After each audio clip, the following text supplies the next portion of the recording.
Hello everyone, आज हम HTET PGT maths 2020 का क्वेश्चन नंबर 126 सोल्व करेंगे। ठीक है, इन्होंने क्या कहा है आपको कि आपको दो वेक्टर दे दिए और कहते हैं एक ऐसा यूनिट वेक्टर निकालो जो इसके परपेंडिकुलर हो और इसके परपेंडिकुलर हो। तो हमें पता है, हमने 12th क्लास में पढ़ा है कि A क्रॉस B, मान लो सोल्व करके कोई C वेक्टर देगा हमें ये। ठीक है, जो C वेक्टर है आपका वो A के परपेंडिकुलर होगा और B के परपेंडिकुलर होगा। तो हम क्या करेंगे, पहले एक ऐसा वेक्टर निकालते हैं जो दोनों के परपेंडिकुलर हो। फिर अगर वेक्टर पता चल जाता है तो उसको C कैप, मतलब उसका यूनिट वेक्टर बनाना तो आसान है। यूनिट वेक्टर कैसे बनता है, C कैप कैसे निकलेगा, उसी वेक्टर को तुम डिवाइड कर दो उसके मैग्नीट्यूड से। करें अब इस क्वेश्चन को। ये हमने मान लिया A वेक्टर है और ये हमारा क्या है, B वेक्टर है। तो हमें क्या फाइंड करना है, A cross B vector find करना है। तो वो कैसे फाइंड करते हैं, डिटर्मिनेंट की हेल्प से। फर्स्ट रो में तो क्या आएगा I J K, second row में क्या आएगा A के कंपोनेंट, कितना हो जाएगा 2 -1 1, और थर्ड रो में आ जाएंगे B के 3 4 -1। सोल्व करेंगे तो क्या हो जाएगा हमारे पास, ये 1 -4 -j -2 -3 प्लस K 8 प्लस 3, ये आ जाएगा -3i minus plus 5j plus 11k। ये हमारा मान लो C वेक्टर आ गया सोल्व करके। मतलब ऐसा वेक्टर आया है जो क्या है, A और B दोनों के परपेंडिकुलर है। बट मुझे क्या चाहिए, यूनिट वेक्टर। तो यूनिट वेक्टर कैसे आएगा, इसको डिवाइड करो इसके मैग्नीट्यूड से। तो पहले हम क्या करते हैं, इसका मैग्नीट्यूड फाइंड कर लेते हैं। तो मैग्नीट्यूड कैसे फाइंड करते हैं, इनके कोफिशिएंट्स आई जे के कोफिशिएंट्स के स्क्वायर का ऐड करके। ये हो जाएगा 9, 5 का स्क्वायर 25 और 11 का स्क्वायर 121। ठीक है, इसको ऐड करेंगे कितना आ जाएगा, √155। देखो कौन से ऑप्शन में है, ऑप्शन नंबर C में है। ठीक है, तो √155 से हमें इस फैक्टर को डिवाइड करना है, -3i प्लस 5j प्लस 11 के। तो कौन सा ऑप्शन करेक्ट हो जाएगा हमारा, ऑप्शन नंबर C जो है वो क्या हो जाएगा, करेक्ट हो जाएगा। Question 127, if A B C are positive real number which are in GP. कहता है A B C आपके जीपी के अंदर है, A B C किसमें, हमारे जीपी में है। अगर ये जीपी में है तो मैं क्या लिख सकती हूँ, B स्क्वायर किसके इक्वल होगा आपका, AC के। तो B की वैल्यू क्या हो जाएगी, √AC। √AC को हम लिख सकते हैं √A√C। ठीक है, और जो इक्वेशन है, ये वाली इक्वेशन और ये वाली इक्वेशन, इनके पास एक कॉमन रूट है। मतलब यहाँ पे जो x की वैल्यू आएगी वो इसको भी क्या करेगी, सेटिस्फाई करेगी। तो आप ये बताओ, ये AP में होंगे, GP में होंगे या फिर HP में होंगे। तो जो दे रखे है उसी का यूज करते हैं। इन्होंने कहा आपको ax² plus 2bx plus c equal to 0। यहाँ से आपका जो भी रूट आएगा वो इसका भी रूट होगा। तो यहाँ से रूट फाइंड करते हैं हम। रूट कैसे फाइंड करेंगे, जो उन्होंने दे रखा है उसको यूज तो करो आप। तो b की वैल्यू क्या आ जाएगी अपने पास यहाँ पर, √a√c x plus c equal to 0। ठीक है, ये किसका होल स्क्वायर बन रहा है, इसको मैं क्या लिख सकती हूँ, √ax का whole square 2 times √a√c x, और इसको लिख सकते हैं √c का होल स्क्वायर इक्वल टू 0। एक नंबर का स्क्वायर प्लस दूसरे नंबर का स्क्वायर प्लस 2 टाइम्स उन दोनों नंबर की मल्टीप्लाई। तो ये क्या बन जाएगा आपका, a प्लस b का होल स्क्वायर यानी √ax प्लस √c का होल स्क्वायर इक्वल टू 0। तो यहाँ से क्या आएगा अपना, √ax plus √c equal to 0। ठीक है, इसको और क्या लिख सकती हूँ मैं, अब x की वैल्यू निकालूंगी तो कितनी आ जाएगी, -√c√a। ठीक है, तो x की वैल्यू क्या है, ये हमारी ये आई है। और ये कहता है कि इस इक्वेशन के और इस इक्वेशन के दोनों के सेम रूट है। इसका मतलब यहाँ पे जो भी x की वैल्यू आई है वो इसका भी क्या होगी, आपका सोल्यूशन होगी। तो इक्वेशन क्या है हमारी, ये dx² plus 2ex plus f equal to 0। और x की वैल्यू मेरी क्या आई है, यहाँ पर x की वैल्यू आई थी अपनी माइनस टाइम्स √c/√a। करें यहाँ पर पुट, तो x², इसका स्क्वायर करूंगी तो क्या बन जाएगा, c/a प्लस 2ex। x हमारा है -√c√a plus f equal to 0। थोड़ा सा इसको ऑब्जर्व करो आप, आपको क्या चाहिए, d/a, बट c एक्स्ट्रा है। तो क्या करूँ, दोनों तरफ c से मैं डिवाइड कर देती हूँ। तो 0/c तो क्या बन जाएगा अपना 0, और ये वाला c सबके पास जाएगा। जब इसके पास जाएगा तो c से c क्या हो जाएगा आपका, कैंसिल। ठीक है, ये बनेगा -2e √c√a/c। ठीक है, नीचे आ जाएगा अपना प्लस f/c। ठीक है, अब जब कट करेंगे तो नीचे क्या बचेगा अपना √c, √a√c क्या है अपना b है, तो इसको मैं क्या पुट कर सकती हूँ b, तो क्या बन जाएगा मेरे पास d by a minus 2e by b plus f by c equal to 0। और क्या लिख सकते हैं इसको, d by a plus f by c is equal to 2e by b। इसका मतलब first term plus third term, first term plus third term is equal to twice times second term. तो ये किसकी प्रॉपर्टी होती है, AP की। अगर आपके पास 3 number A B C AP में है तो आप क्या लिखते हो, 2 times b is equal to a plus C. तो वही चीज यहाँ पे क्या हो रही है आपकी, होल्ड हो रही है। इसका मतलब ये जो है हमारे वो किस में है, एपी के अंदर है।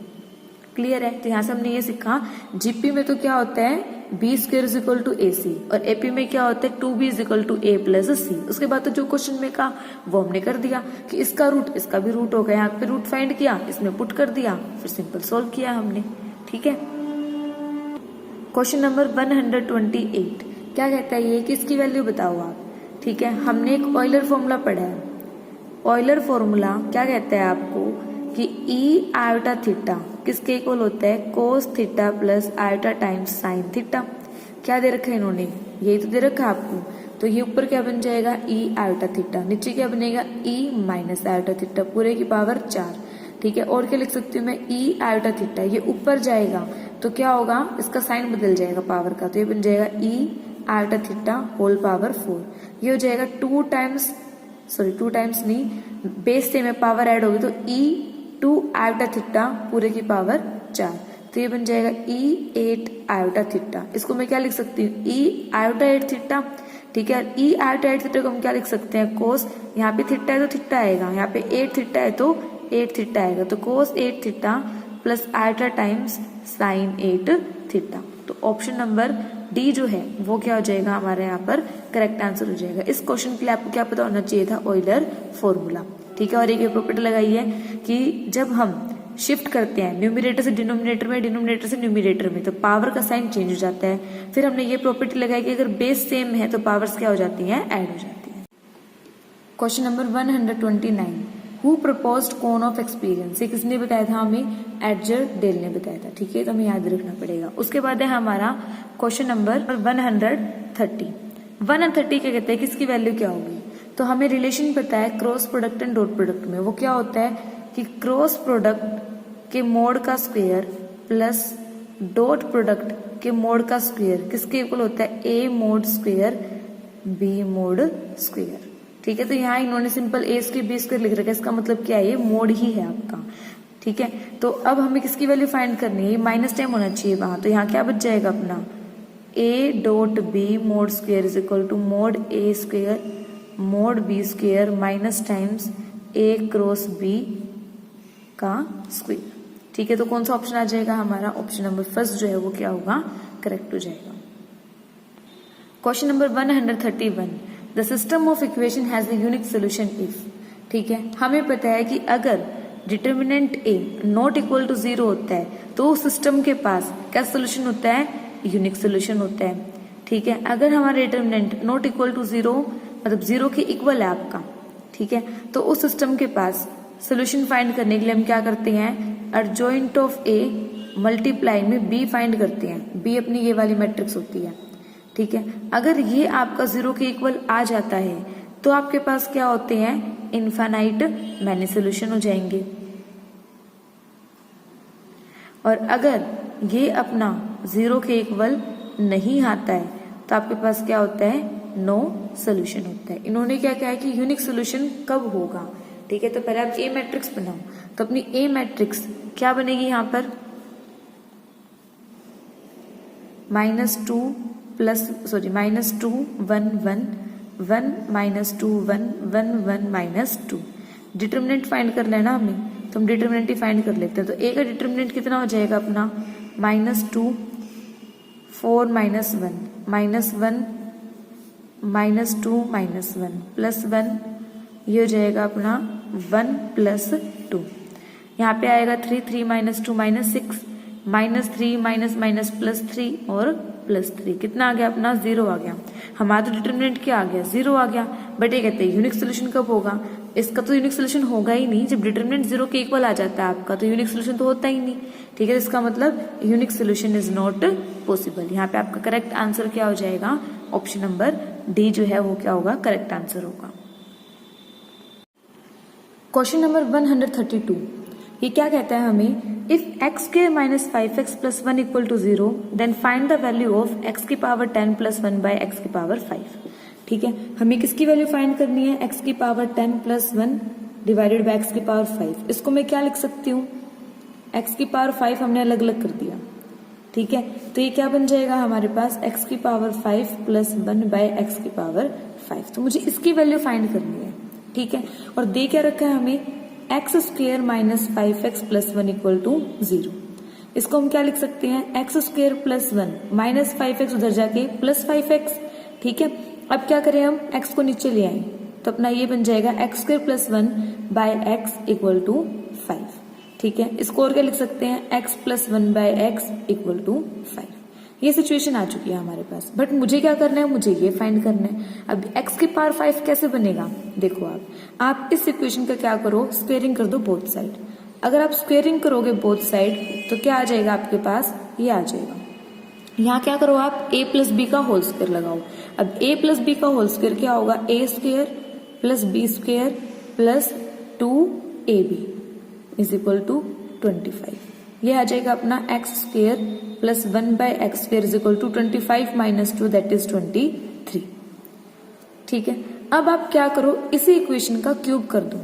तो क्यूब करने से क्या होगा हमारे पास, x plus 1 by x whole cube is equal to 5 का क्यूब। 5 क्यूब कितना हो जाएगा अपना 125।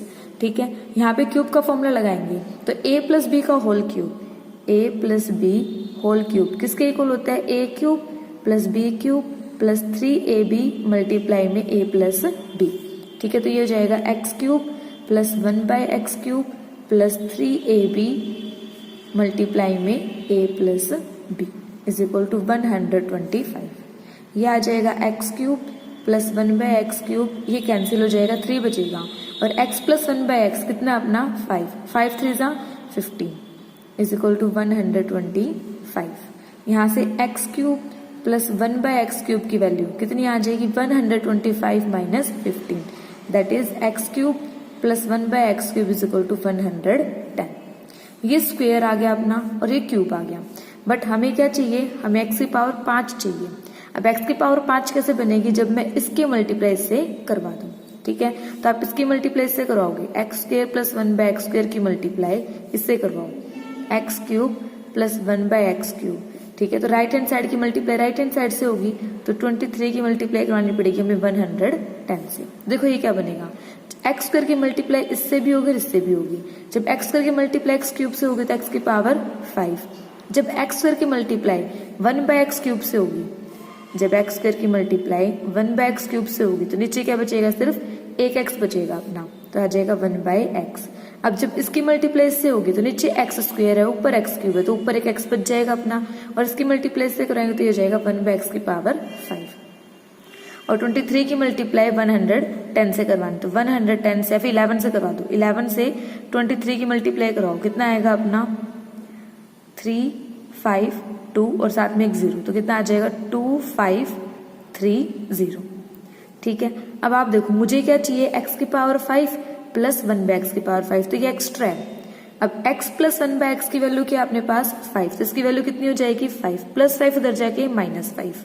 ठीक है, तो क्या बचेगा, x की पावर 5 प्लस 1 बाय एक्स की पावर 5, और ये हो जाएगा अपना 2 5 3 0 -5।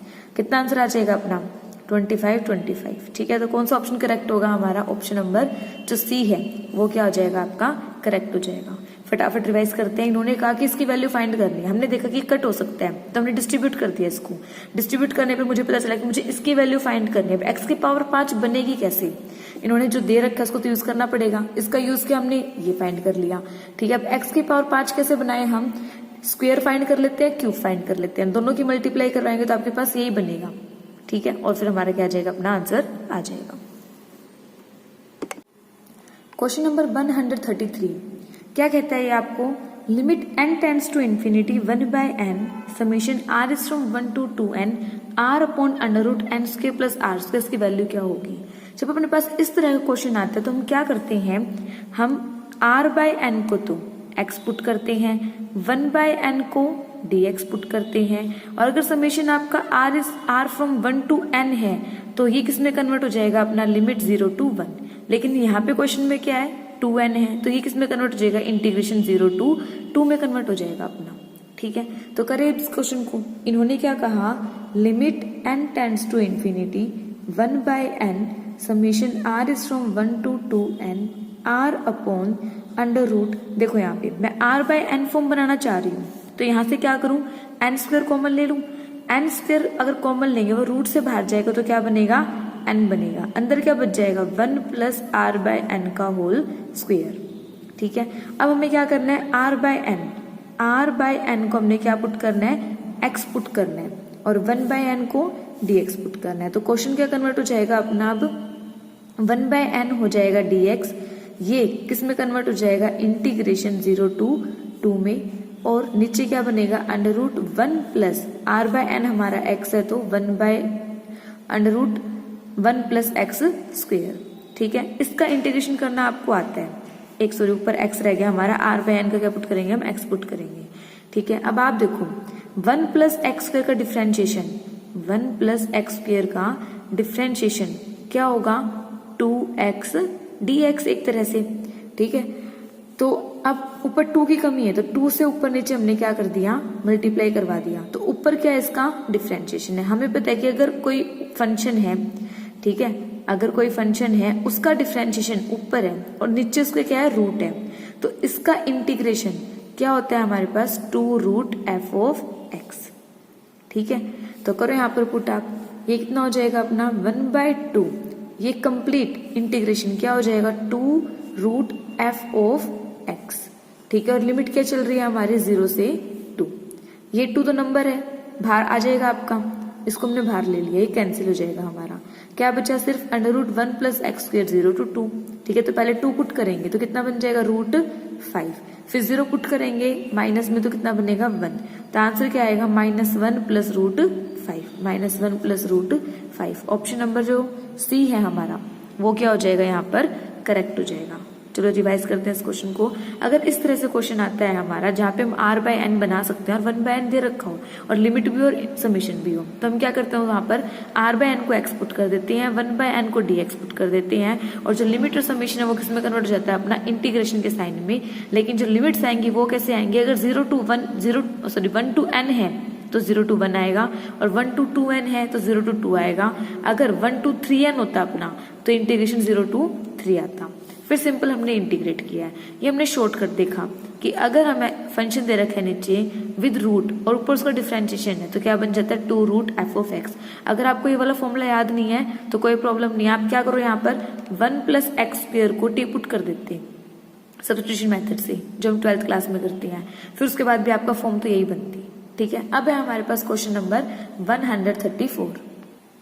ये क्या कहता है हमें, if coordinate of points A B C D are respectively this, then आप ये बताओ कि ए बी परपेंडिकुलर होगा सी डी के या ए बी पैरेलल होगा सी डी के, इन दोनों के बीच में एंगल π/3 होगा, फिर इन दोनों के बीच में एंगल π/6 होगा। ठीक है, A point B point C point and D point, हर जगह इसने ए बी और सी डी की बात की है तो पहले मैं ए बी वैक्टर ही निकाल लेती हूँ। तो ए बी वैक्टर क्या होगा, पोजीशन वेक्टर ऑफ बी में से क्या माइनस कर दो पोजीशन वेक्टर ऑफ ए। ठीक है, इसका मतलब ये बी है अपना, तो 2 - 3 कितना हो जाएगा अपना 2 - 3 -1 i, 3 - 5 -2j, -1 प्लस 3 बन जाएगा तो -1 + 3 कितना बन जाएगा +2k। ठीक है, ये हो गया हमारा ए बी वैक्टर। अब हम क्या फाइंड करते हैं सी डी वैक्टर। ठीक है, तो सी डी वैक्टर क्या होगा हमारा position vector of D minus position vector of C. ये क्या आ जाएगा अपना 3 - 1 2i, 5 - 2 3j, 7 - 3 4k। तो ये ए बी वैक्टर है सी डी वैक्टर। हर कहीं इसने एंगल की बात की है क्योंकि दो वैक्टर्स परपेंडिकुलर कब होते हैं, जब उनके बीच का एंगल कितना हो 0 डिग्री हो। ठीक है, जब उनके बीच का एंगल कितना हो 90 डिग्री हो। ठीक है, दो वेक्टर्स पैरेलल कब होंगी, अगर वो पैरेलल तो उनके बीच में एंगल कितना हो जाएगा 0 डिग्री हो जाएगा। ठीक है, अगर दो एंगल्स फिर से एंगल दे रखा है π/3 और π/6 तो इसका मतलब मुझे एंगल फाइंड करना है और दो वेक्टर के बीच में एंगल निकालने का फॉर्मूला क्या होता है, उन दोनों वेक्टर्स की डॉट प्रोडक्ट, नीचे क्या आता है, उन दोनों का मैग्नीट्यूड। इसका मतलब इस वेक्टर के इस वेक्टर के हमें क्या करवाना है, डॉट प्रोडक्ट। और डॉट प्रोडक्ट हमें पता है कैसे करवाते हैं, आई की मल्टीप्लाई होगी, तो यह आ जाएगा -2 प्लस -6 प्लस 4 2 ज़ा 8 डिवाइडेड बाय इनका मैग्नीट्यूड। लेकिन मुझे दिख रहा है मैग्नीट्यूड में निकाल सकते हैं हम, लेकिन हमने देखा कि ऊपर क्या बन रहा है 0, तो नीचे कुछ भी आओ आपका, ठीक है। ओवरऑल आंसर क्या बनेगा हमारा 0। इसका मतलब कोस थीटा किसके इक्वल आ गया, 0 डिग्री के। अब 0 डिग्री किस पे होता है, कोस 90 डिग्री पे होता है, तो थीटा की वैल्यू कितनी हो जाएगी, 90 डिग्री हो जाएगी हमारी। तो जो दोनों वेक्टर्स अपने वो क्या होंगे, परपेंडिकुलर होंगे। रिवाइज करते हैं फटाफट। इन्होंने एंगल की बात की है, तो एंगल हमें पता है क्या होता है, दो वेक्टर्स की डॉट प्रोडक्ट डिवाइडेड बाय दोनों वेक्टर्स का मैग्नीट्यूड की मल्टीप्लाई, ठीक है। क्वेश्चन नंबर 135 क्या कहता है ये आपको, the area bounded by the curve this and this line will B.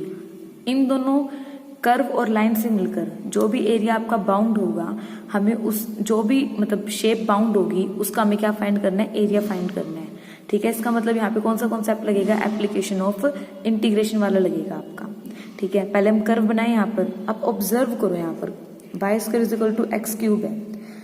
चाहे मैं y को नेगेटिव पुट करूं या फिर पॉजिटिव पुट करूं, ये हमेशा साइड क्या रहेगी आपकी, पॉजिटिव रहेगी, ठीक है। अगर ये पॉजिटिव है तो इसको पॉजिटिव होना पड़ेगा, तो ये पॉजिटिव पॉजिटिव के इक्वल होता है। अब ये पॉजिटिव कब आए, जब x क्या हो आपका, पॉजिटिव हो। इसका मतलब y के पास तो चॉइस है, वो नेगेटिव पॉजिटिव कुछ भी हो सकता है, लेकिन x आपका हमेशा क्या रहेगा, इस ग्राफ के लिए पॉजिटिव रहेगा, ठीक है। अब x आपका पॉजिटिव रहेगा, इसका मतलब इस लाइन का जो भी ग्राफ बनेगा वो कहते फर्स्ट क्वाड्रेंट में बनेगा और सेकंड क्वाड्रेंट में बनेगा, ठीक है। और ग्राफ किस तरह का आएगा आपका, आप देखो अगर आप x को 1 पुट कर रहे हो, अगर आप x को 1 पुट करोगे तो y भी क्या आएगा, 1 आएगा, ये वाला पॉइंट हो गया। 0 पुट करेंगे तो 0 आएगा। अगर मैं x को 2 पुट करूं, अगर मैं x को 2 की जगह आप ऐसा करो, ऐसा नंबर पुट करो जिससे आप देखो वाई स्क्वायर वाला ग्राफ ना मेनली आपका इस तरह से बनता है, ठीक है, इस तरह से। अब इधर देखते हैं कैसे बनेगा आपका। अब y इवन है पावर आपकी, तो ये सिमेट्रिक बनेगा आपका ग्राफ, नीचे आपका इस तरह से बनेगा ये, ठीक है। लेकिन आप देखो आपको लाइन क्या दे रखी है, y is equal to 2x, ये कैसे बनेगी, ये भी ओरिजिन से पास होगी पहली बात तो ये लाइन, ठीक है। और ये लाइन कौन कौन से क्वाड्रेंट में आएगी आपकी, फर्स्ट में और थर्ड में, क्योंकि x पॉजिटिव y भी पॉजिटिव, x नेगेटिव y भी नेगेटिव, सेम साइन कहाँ होता है, फर्स्ट क्वाड्रेंट और थर्ड क्वाड्रेंट में। तो इसका ग्राफ कैसे बनेगा आपका, फर्स्ट और थर्ड क्वाड्रेंट में आएगा। अब आप ये देखो कि इन लाइन नीचे आएगी कि ऊपर जाएगी आपकी। आप देखो अगर आप x को 1 पुट करते हो तो y क्या मिल रहा है आपको, 2 मिल रहा है।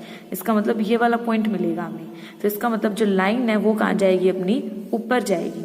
अब हम ये देखते हैं कि ये कट कहाँ होंगे दोनों एक दूसरे के, ठीक है। इंटरसेक्शन पॉइंट क्या है इन दोनों का, तो y किसके इक्वल है, 2x के। यहाँ पुट कर दूं मैं तो ये बन जाएगा 4x square is equal to x cube. इसको हम लिख सकते हैं x cube minus 4x square is equal to 0। X square common आ जाएगा अपना, तो क्या बचेगा, x माइनस 4 इक्वल टू 0। सोल्व करेंगे तो x की वैल्यू क्या आएगी, 0 और 4। तो कहाँ कट करेगी, 0 पे और 4 पे, ठीक है। x हमारा क्या है यहाँ पर, 4 है। अगर x 4 है आपका तो y क्या रहेगा आपका, 8 रहेगा। तो 4,8 पॉइंट आएगा, जहाँ पे क्या होगा, इनका इंटरसेक्टिंग पॉइंट होगा।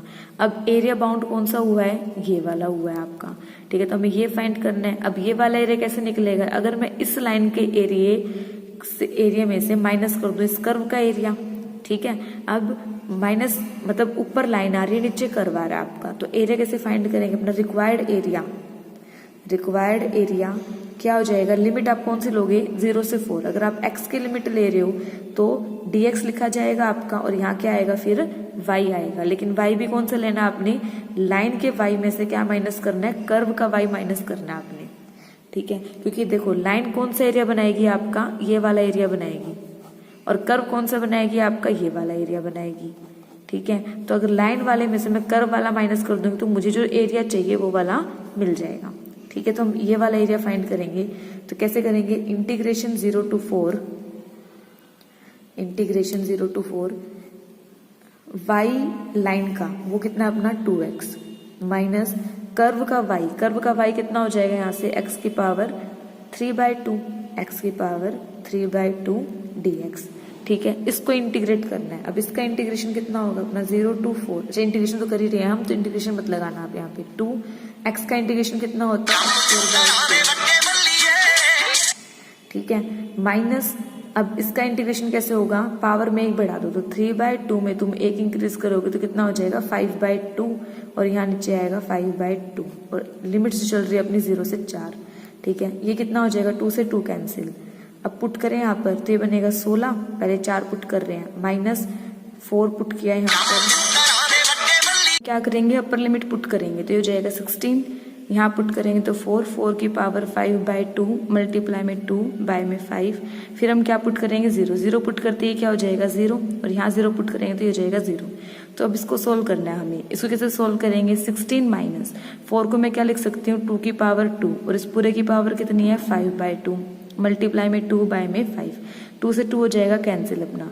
16 - 2 की पावर 5, 2 की पावर 5 कितना होता है 32 मल्टीप्लाई में 2 बाय में 5, 16 5 कितना हो जाएगा ये 80 हो जाएगा आपका।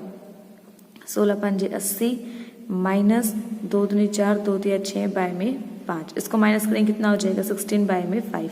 तो अपना जो आंसर है वो क्या आएगा 16 बाय में 5 आएगा। ऑप्शन नंबर बी जो है वो क्या हो जाएगा आपका करेक्ट हो जाएगा। तो इस तरह के क्वेश्चन अगर आते हैं तो आपको क्या करना है, ग्राफ ड्रॉ करना है, इंटरसेक्टिंग पॉइंट फाइंड करना है, और सिंपली फिर आपको इंटीग्रेट करना है।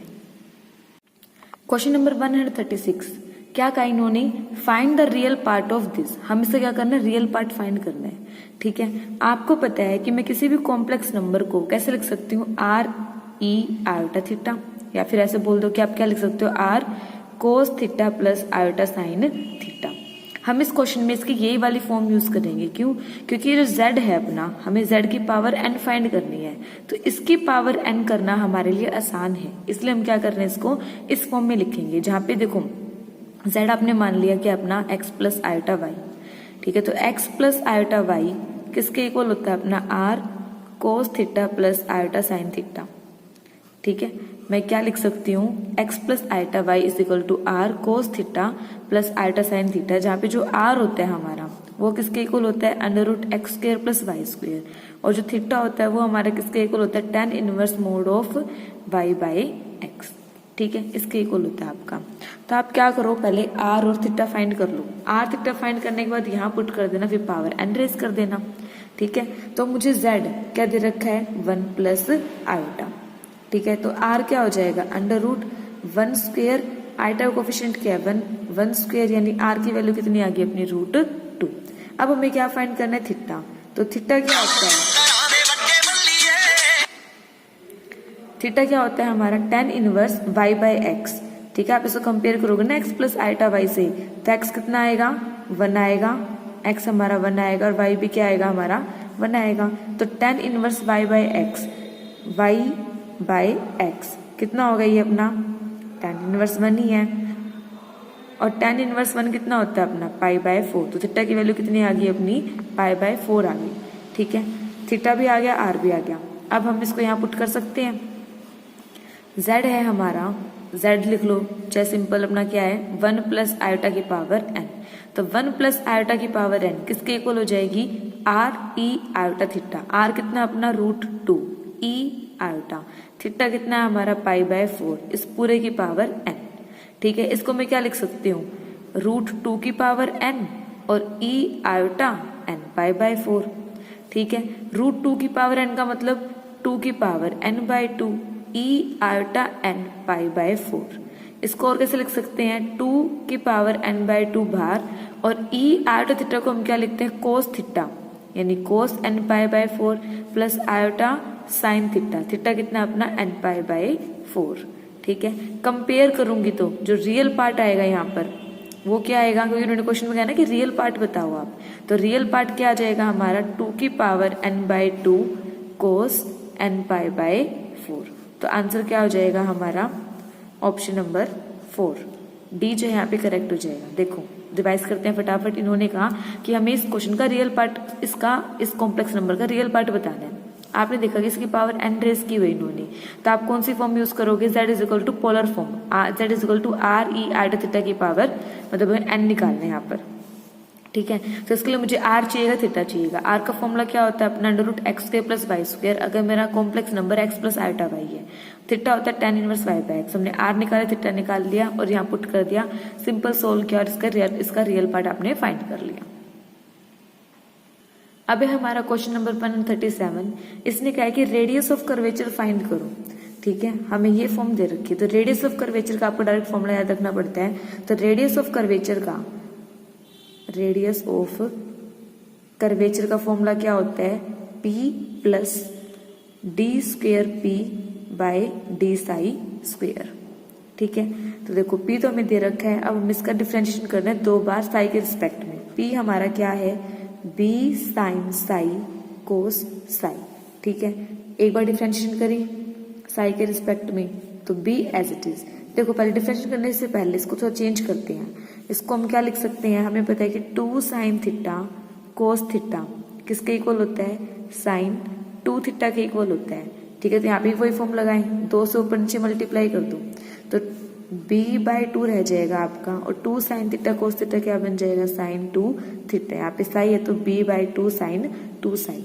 अब इसका डिफरेंशिएशन कर देते हैं हम, तो इसका डिफरेंशिएशन क्या होगा अपना, b/2 as it is, sine का डिफरेंशिएशन कोस, साथ में जो एंगल है वो तो आएगा ही, और 2 साई का डिफरेंशिएशन 2 वो मल्टीप्लाई में आ गया, ये कैंसिल हो गया अपना।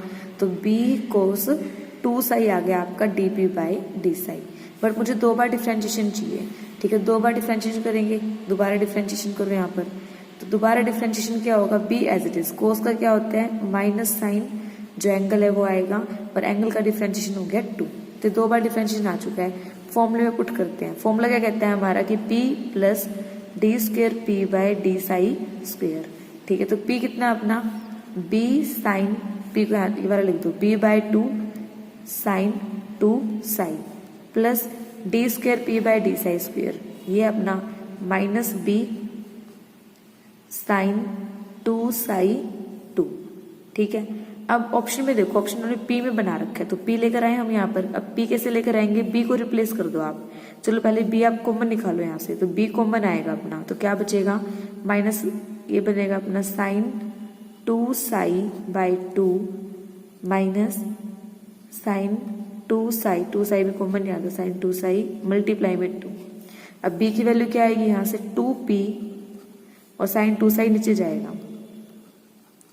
ठीक है, यहाँ से निकाली हमने b की वैल्यू, sin 2 साई यहाँ से कॉमन आ रहा है हमारा, क्या बचेगा अंदर, 1/2 माइनस 2, ये हो गया कैंसिल। ठीक है, 2p ये बन जाएगा अपना 2 दूनी 4 -3/2, 2 से 2 कैंसिल, तो कितना आएगा, -3p आ गया।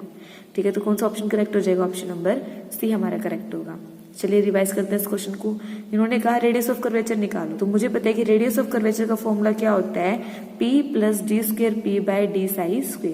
ठीक है, p आपको दे रखा है, d²p/d साई² आपने सोल्व कर लिया, वैल्यू पुट कर दी, आपने देखा ऑप्शंस को ऑब्जर्व किया, तो यहाँ पे क्या है, p वैल्यू p में दे रखा आपका आंसर, तो आपने क्या किया, b को रिप्लेस कर दिया, b की वैल्यू यहाँ से निकाल लिया आपने और पुट कर दी, आपका आंसर आ जाएगा।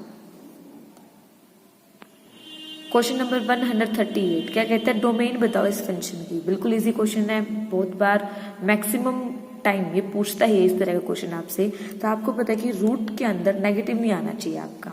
ठीक है, इसका मतलब ये जो कंप्लीट वैल्यू है आपकी log 10 5x - x²/4 > 0 होना चाहिए।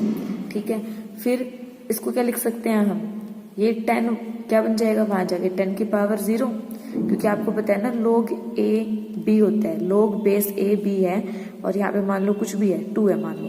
ठीक है, तो इसको तुम क्या लिख सकते हो, b, और ये बन जाएगा a की पावर 2। ठीक है, जो बेस है ना उसकी पावर बन जाती है, तो यहाँ पे बेस 10 है तो 10 की पावर 0, और यहाँ बच गया अपना 5x - x²/4। ठीक है, अब आप देखो यहाँ पे 10 की पावर 0 क्या होगा आपका, 1 होगा, 5x - x²/4 ये होगा 10 किसी की पावर 0 क्या होता है 1, 5x - x² ये आ जाएगा 4। ठीक है, चेंज कर दो आप, यहाँ पे माइनस है ना x² को वहां ले जाओ, प्लस का बनाएंगे अपन, तो -x² उधर जाके +x² प्लस 5x उधर जाके -5x प्लस 4 था ही, इधर कुछ भी नहीं बचा तो 0। इसको और हम कैसे लिख सकते हैं, x² - 5x + 4 <= 0। ठीक है। इसके रूट क्या आएंगे कि प्रोडक्ट करूं तो क्या आना चाहिए 4 और सम करूं तो क्या आना चाहिए माइनस का 5। तो दो नंबर क्या हो जाएंगे 4 और 1 माइनस माइनस के साइन के साथ। तो एक फैक्टर बनेगा अपना x माइनस 4 और एक अपना बन जाएगा x माइनस 1, ठीक है। तो अब आप देखो यहाँ पे इसको नंबर लाइन पे बनाएंगे हम, तो कहाँ टूट रहा है मेरा फंक्शन 1 पे और 4 पे। एक्स की वैल्यू क्या क्या आएंगी 1 और 4, ठीक है। आपने देखना है कि आपका जो फंक्शन है वो क्या होना चाहिए 0 से छोटा होना चाहिए, मतलब नेगेटिव आना चाहिए आपका।